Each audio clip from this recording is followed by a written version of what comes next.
Assalamualaikum warahmatullahi wabarakatuh.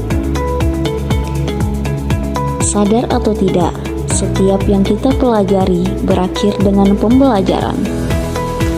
Dan salah satu kunci untuk menghadapi tantangan hidup yaitu dengan membaca. Hari ini kita berangkat pada pandangan tentang literasi. Literasi adalah kemampuan seseorang untuk mengolah dan menggunakan pengetahuan untuk kecakapan hidup, di mana literasi sangat penting untuk keberlangsungan suatu bangsa. Fenomena di Indonesia menyatakan bahwa malas membaca tapi cerewet di media sosial. Faktanya, Indonesia merupakan negara dengan minat membaca terendah kedua dari bawah. Hal ini menunjukkan minat membaca masyarakat yang sangat rendah. Menurut data UNESCO, minat baca masyarakat Indonesia sangat memprihatinkan, hanya 0,001% saja.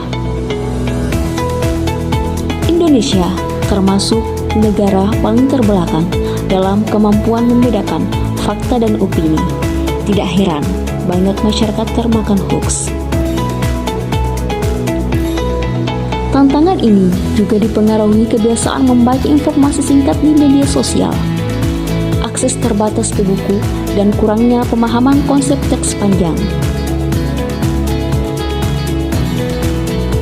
Dengan fakta tersebut, kita perlu meningkatkan dan merubah dari hal-hal kecil yang kita bisa, dimulai dari diri sendiri, lingkungan sekitar, membuka lapak baca gratis, serta memanfaatkan perpustakaan daerah sebagai sumber yang mampu memberi perubahan.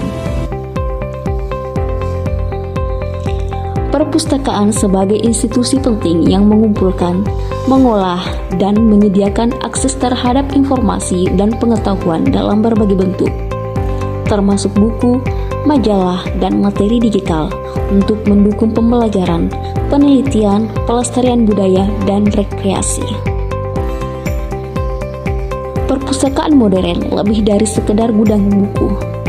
Mereka adalah pusat sumber daya yang menyediakan fasilitas dan layanan untuk memenuhi kebutuhan intelektual dan budaya penggunanya, dan merupakan sarana penting untuk mengembangkan literasi dan kecerdasan masyarakat. Lebih dari sekedar tumpukan buku, ini adalah tempat sejarah, ide, dan masa depan saling berbicara. Teknologi dan tradisi terpadu. Belajar tak lagi dibatasi halaman kertas. Setiap orang punya ruang sendiri. Tempat diam-diam jatuh cinta pada ilmu. Dari rak-rak tinggi yang menjulang hingga meja-meja sunyi yang tersusun rapi. Perpustakaan ini bukan hanya mencari referensi, tetapi ladang inspirasi bagi para pencari ilmu sejati. Perpustakaan bukan sekedar bangunan, tetapi ia adalah semesta yang menunggu kamu membukanya. Mari bersinergi wujudkan Indonesia Emas tahun 2045 melalui peningkatan peran perpustakaan daerah, budaya baca, dan literasi. Mari bersinergi wujudkan Indonesia Emas tahun 2045